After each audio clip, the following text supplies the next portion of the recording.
이 베스트 키드라는 이 헐리우드 영화가 있습니다. 이 성룡과 이 윌 스미스의 아들 제이든 스미스가 주연한 영화입니다.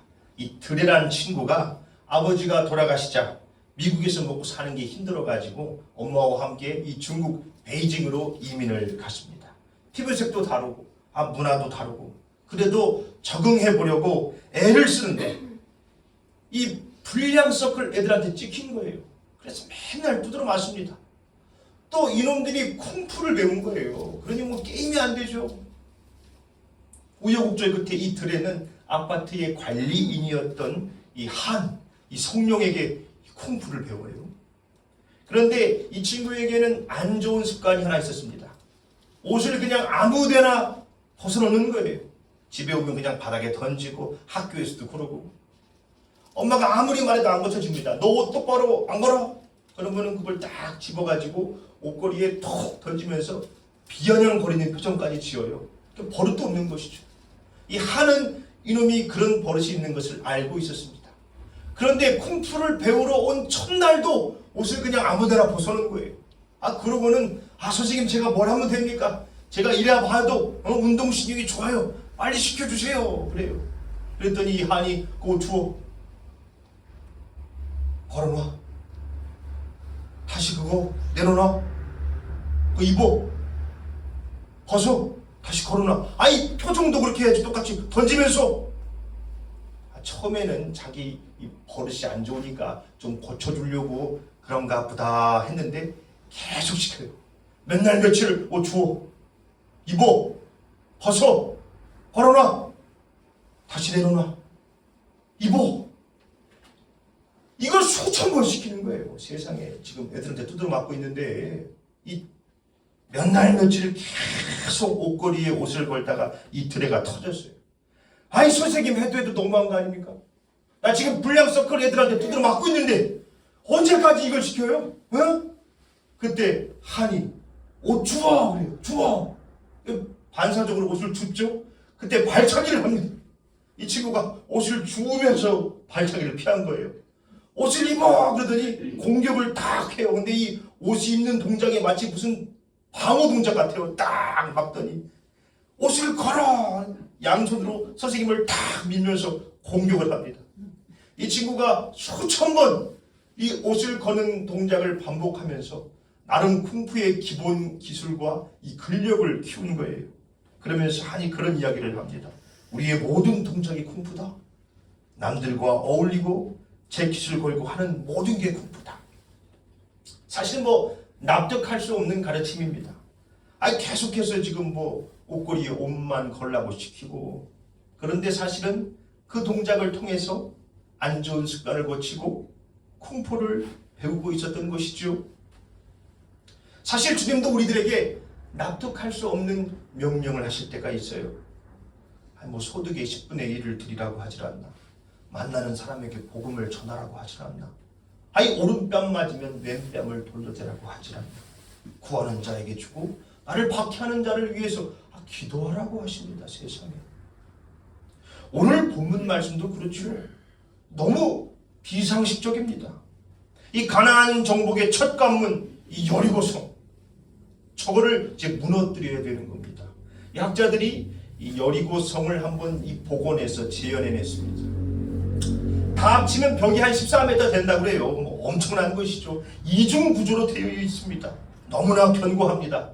이 성 면적은 그렇게 크진 않아요. 한 10,000평 정도 됐다고 그래요. 둘레로 한 1km. 자, 이스라엘 백성들은 한 번도 공성전을 해본 적이 없어요. 그런데 주님이 무슨 명령을 하신 거예요? 언약궤를 들고 양각 나팔을 들고 성을 돌라는 겁니다. 하루에 한 바퀴씩. 마지막 7째 날에는 7번을 돌고 일제히 소리를 지르면 성이 무너진다. 말이 되는 소리예요, 이게 지금. 비상식적인 명령이죠. 이게 또 얼마나 황당한 명령인가 하면은 여리고성 둘레가 한 1km 정도 됐지 않습니까? 그럼 이거 한 바퀴 도는데 한 얼마나 걸렸을까요? 40-50분 걸렸겠죠. 그런데 아침 일찍 일어나가지고 돌고 들어가서 잤다고 그래요. 그러니까 하루 종일 그 한 바퀴 돈 거예요. 40분이면 도는데 12시간을 도는 겁니다. 이거 어떻게 돌아야 돼 대체? 뭐 걷는 게 아니죠. 뭐 거의 기는 거예요. 기는 거. 한 발짝 한 발짝. 이런 말도 안 되는 명령이 어디 있어요? 그들이 돌면서 무슨 말을 했겠습니까? 이게 뭐 하는 거야 이게? 이게 아무리 까라면 까라고 해도 이건 아니지 않나? 참 이게 안 그래요? 막 그러고 더들 거 아닙니까? 그래서 추가된 명령이 있어요. 10절 말씀. 우리 함께 읽습니다. 시작. 여호수아가 백성에게 명령하여 이르되 너희는 외치지 말며 너희 음성을 들리게 하지 말며 너희 입에서 아무 말도 내지 말라. 그리하다가 내가 너희에게 명령하여 외치라 하는 날에 외칠지니라 하고. 입 닫으라 이거. 불평도 하지 말고 아무 말 하지 말고 이 성을 세워라 내워라 기듯이 돌아라. 이런 명령이 어디 있어요 세상에?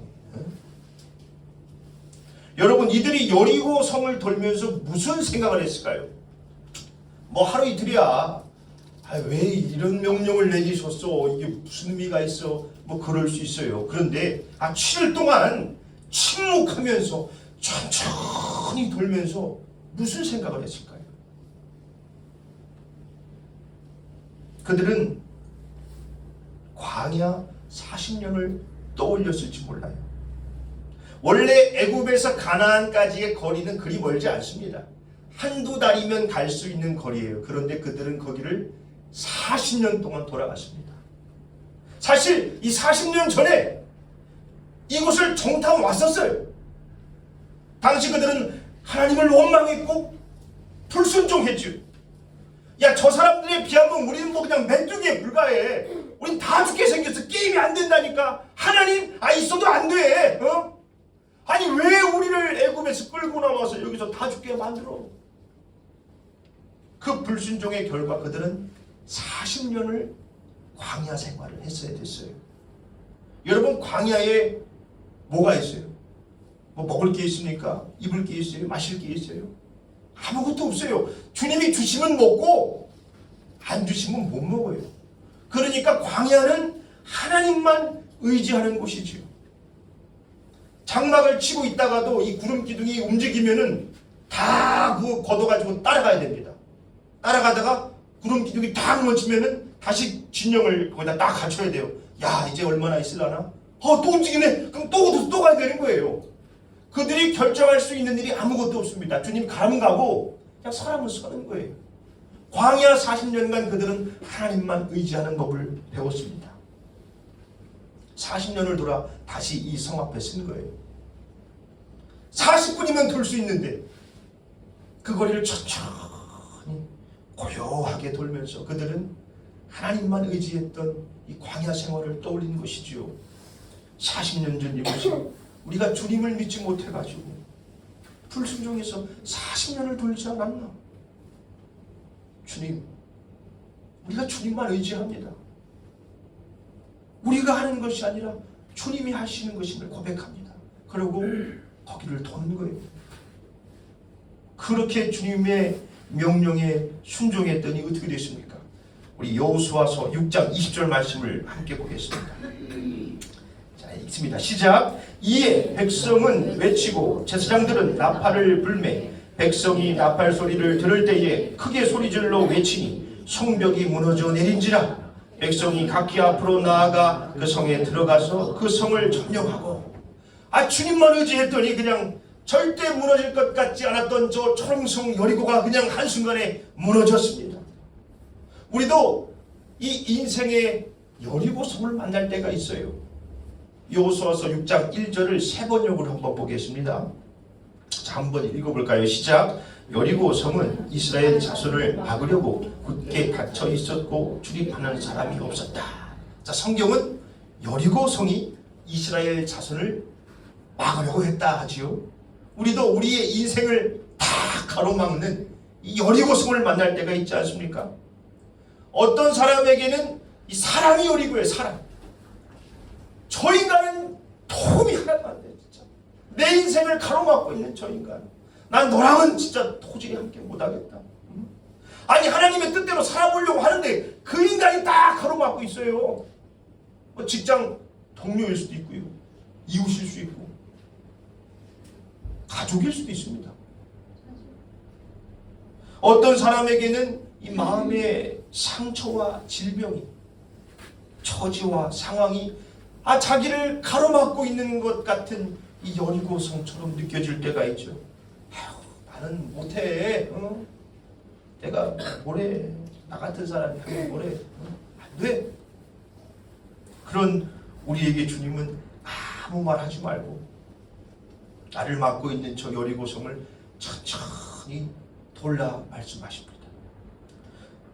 이스라엘 백성들이 여리고성을 돌면서 이 40년 광야 생활을 기억했던 것처럼 우리도 기억해야 될 게 있어요. 하나님이 나를 어디서 구원하셨는지, 나를 어떻게 구원하셨는지, 나를 어떻게 사랑하시는지를 기억해야 합니다. 요한복음 3장 16절이죠.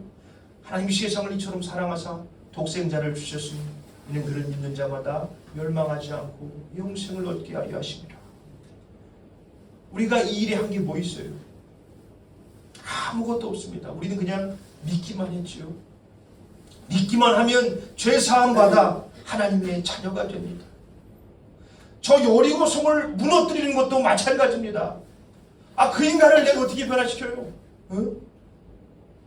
구원받았다고 하면서도 맨날 똑같은 죄를 짓는 이 내 안에 죄성은 대체 어떻게 할 겁니까?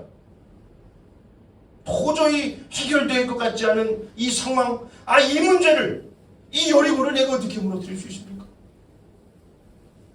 우리 요한일서 5장 4절 말씀을 함께 보겠습니다. 자, 함께 읽습니다. 시작. 무릇 하나님께로부터 난 자마다 세상을 이기느니라. 세상을 이기는 승리는 이것이니 우리의 믿음이니라. 아멘. 그렇습니다. 믿음으로 우리는 여리고성을 무너뜨릴 수가 있습니다. 내가 하는 게 아니죠. 이스라엘 백성들이 거기를 몇 바퀴 돌고 막 소리를 질렀다고 해서 무너진 게 아니죠. 하나님이 무너뜨린 겁니다. 그들은 그냥 하나님의 말씀에 순종하고 하나님을 의지했을 뿐이죠. 우리를 가로막고 있는 인생의 여리고도 마찬가지입니다.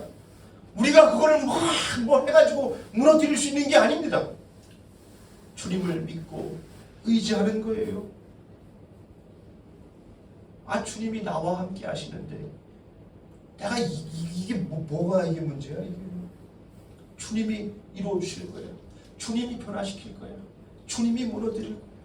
그렇게 우리는 주님을 의지하는 법을 배워야 합니다. 그렇게 주님만 의지하게 될 때 우리를 가로막고 있는 여리고성은 흔적도 없이 무너지게 될 것입니다. 말씀을 맺겠습니다. 여리고성을 만난 이스라엘 백성들에게 주님은 납득할 수 없는 명령을 내리셨어요. 인생의 여리고성을 만난 우리들에게도 그러한 명령을 내리실 수 있습니다. 참 힘들어 죽겠는데 주님이 말씀 보라는 거예요. 참 어려운데 기도의 자리에 참여하라 하시고 만나는 사람에게 복음을 전하라 하시고 대체 이게 뭔 상관이 있는데요. 항상 기도하라 하시고 기뻐하라 하시고 참나 진짜 당연한 말씀 같아 보이고 별 상관없어 보이지만은 우리는 그러한 납득할 수 없는 명령들을 통해서 주님을 의지하는 법을 배워야 하는 것입니다. 그것도 우리가 순종 못하는데 대체 뭘 순종할 수 있어요? 말씀을 묵상하고 기도하라는 것도 우리가 순종을 못하는데 뭘 순종할 수 있어요 대체? 만나는 사람들에게 내가 받은 그 은혜를 전하라 하시는데 그것도 못하는데 우리가 대체 뭘 할 수 있겠어요? 우리는 납득할 수 없어 보이는 이런 명령들이지만 이것들을 순종하며 하나님을 의지하는 법을 배워야 합니다. 그럴 때 우리의 삶을 가로막고 있는 저 여리고성 흔적도 없이 무너지게 될 것입니다. 더 이상 그 여리고는 나한테 여리고가 아니에요. 내가 왜 저것 때문에 걱정했어? 저 별것도 아닌 건데 저거. 내가 왜 저 사람 때문에 내가 이렇게 힘들었을까? 주님이 나와 함께 하시는데 우리 행복한 교회가 그렇게 하나님만 의지하고 믿음으로 여리고성을 무너뜨리는 참 믿음의 사람들이 되시기를 예수님의 이름으로 축원합니다.